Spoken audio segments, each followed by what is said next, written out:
Inconsistent fonts, off-brand colors, meh feeling graphics. If that feels familiar at all, you're going to really love this episode. Because if you're feeling this, it's not just a design issue, it's a trust issue. Because if your branding feels pieced together a little bit haphazard, then it chips away at your credibility. In this episode, I want to unpack how your visual identity builds confidence before you even say a word to your audience. So inside my signature build brand method, I talk through 5 crucial steps to building a really successful, robust professional brand. And step 3 in that method is what I want to chat with you about today, and it's called your Identity Toolkit. And make sure you hang around to the end because I'm going to share with you the one missing part that too many business owners forget that makes their designs hard to make.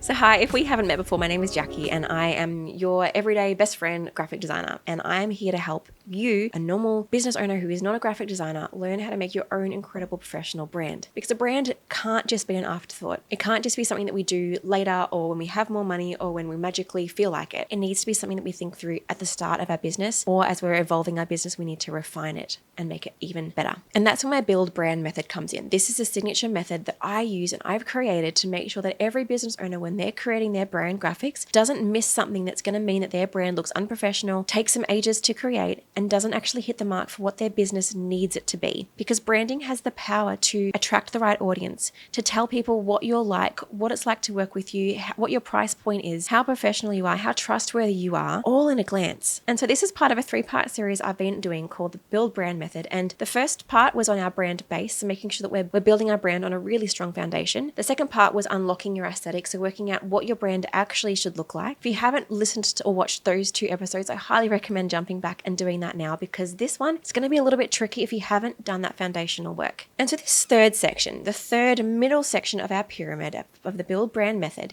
is all about your Identity Toolkit. This is where you build up the visuals of your brand, the part that is more important than your logo. This is going to be your fonts and your colors, and something else I'm going to share with you right at the end that is equally as important but often forgotten. So let's start by talking about fonts. Fonts are obviously the font that you use for your words. Some people call it typefaces. I use the word fonts strictly because I am a designer who helps everyday people, and most everyday people understand the word fonts more than they do typefaces, even though there is a difference. I'm not going to go into that now. Also, if you think I talk fast, I can actually, this is me talking slow.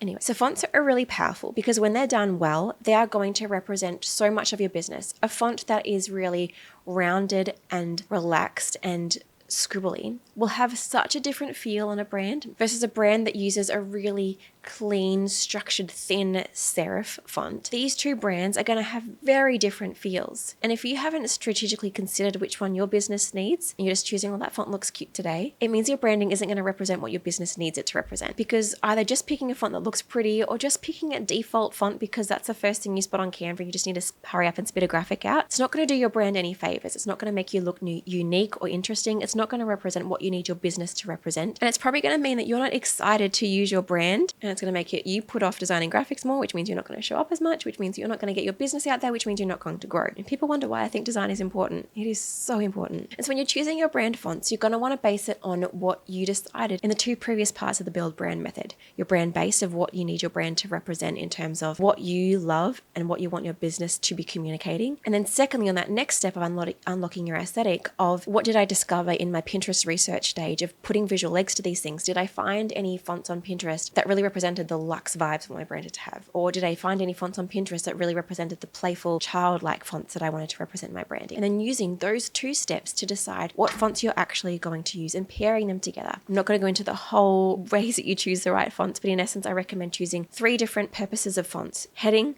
body, and accent. These fonts could all be the same font, just used in different ways, or it could be 3 different fonts. The goal is that these fonts aren't fighting together. They all are trying to share the same message, or maybe some of them are just really chill fonts that don't have much of a message to share, like a Times New Roman or a plain Poppins font. That's what you'd use for your body text, for example. Or if you're like me, for my brand, I use Poppins for my body text, and I also use Poppins for my heading, and then I have a fun accent font in the middle that says the same thing. All of my fonts are sharing the same message. And then secondly, part of your Identity Toolkit is your colors. So these always is your color palette, the colors you're going to use in all of your graphics, because I don't want you just choosing a color today and then choosing a different color tomorrow, because colors speak, they have meaning. Just like fonts communicate, colors will communicate, and they will say different things depending on what colors you choose and what tones of those colors that you choose. And so again, I'm not going to go into a whole deep dive lesson into how this goes, because I have that in my course and it's a good solid lesson. It'll take far too long for me to do in this short episode. But in essence, what I want you to consider is firstly, your first initial steps. What did you discover inside your brand base or unlocking your aesthetic that can direct you here? Do you want your colors to feel really playful and inviting, or do you want them to feel really nurturing and calm, or do you want it to feel really corporate and professional? You can choose colors based on those things, because all colors have different feel. Like you can imagine if I chose a really bright fluoro blue, it's going to feel very different than if I choose a dark steely gray. And so we have to have these foundations to know which colors to choose. And then once we choose some colors that represent what we need them to represent, using our first initial steps and looking at our Pinterest board, we might then choose different ranges of those colors. So I highly recommend having more than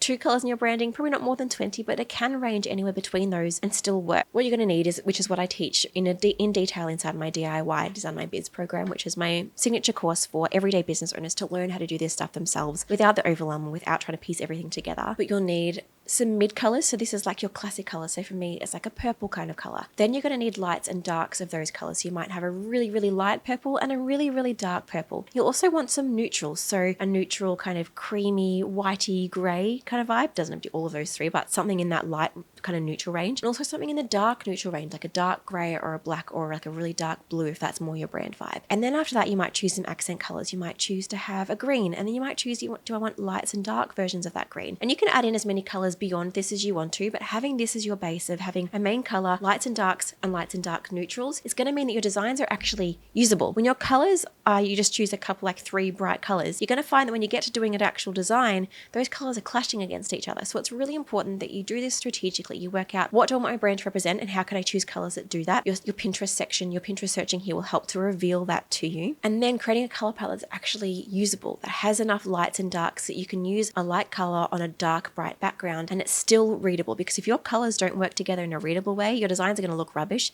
even if you have really cute colors. Again, I could speak to this for ages, but that's a really good quick overview for you to help get the ball rolling. And the importance of choosing these colors and choosing these fonts is it means that when you actually go to design your graphics, not only are all your graphics going to look wildly consistent because you're using the same colors and fonts over and over again, it means that the customer journey is seamless. It means that when someone goes to your Instagram and they see a post and then they go to your link in bio and they click to your website and they download a freebie and then they go to your sales page for your offer, all of those things look the same. There's a beautiful journey here. The colors are the same, the fonts are the same, the vibe is the same, and it means that they always know that they're in the right spot. It means that you look professional and considered and not haphazard, like you're just changing your mind every other day and will change your mind about these products and about how you're actually going to help them too. And it means that they're getting the same message communicated over and over. It means that if you were to choose bright fluoro colors in your Instagram post but use really moody dark colors on your website, not only is there a mismatch on if people are going to think, oh, have I jumped to the right website, but it's also going to mean that the vibe is different. The bright playful colors might feel whimsical and fun and playful, and if they get to a dark and moody website, they're going to think you're more like serious and moody and creative or something different, and it's not going to have the same message. And that message, if they have been attracted to the bright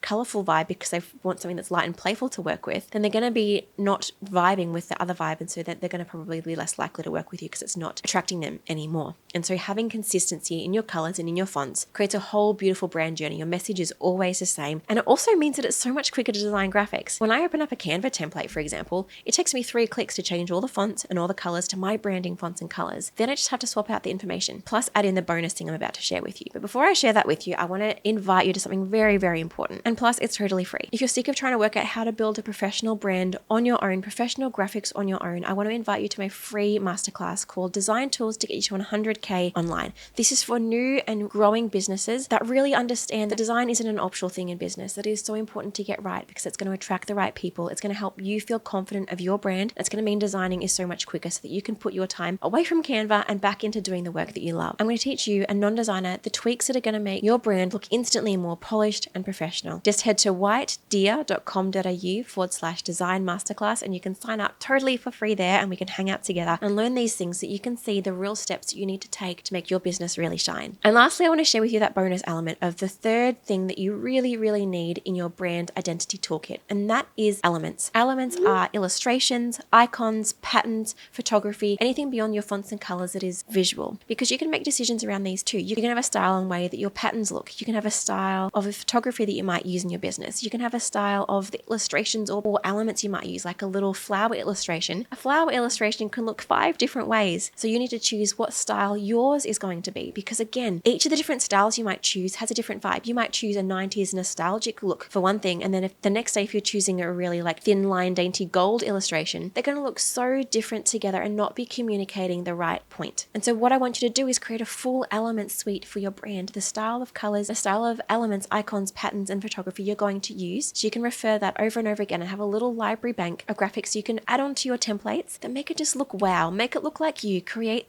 the right vibe for your business so your audience can connect quicker. It means that you can design faster. And in the next episode, we're going to move up to the 4th stage of the build brand method. And I'm going to talk you through that maybe a logo isn't the only thing that you need, and why most logos that people are DIYing in Canva are not pulling their weight. I'm going to help you know all the right things that you need to do to create a logo that's going to stand the test of time, something that you're proud of, and something that speaks to your audience and is actually versatile and usable for your brand. So I hope to see you in that next one. And in the meantime, make sure you've hit up the design masterclass and got your free ticket so that you can learn how to create incredible graphics for your own business. And if you haven't already, make sure you hit that like button to let me know if you liked this episode, and hit subscribe if you're not already. And if you are listening on the podcast, please hit me up a review so I can hear what your thoughts are on the podcast. Thanks for joining me, and I'll see you next week.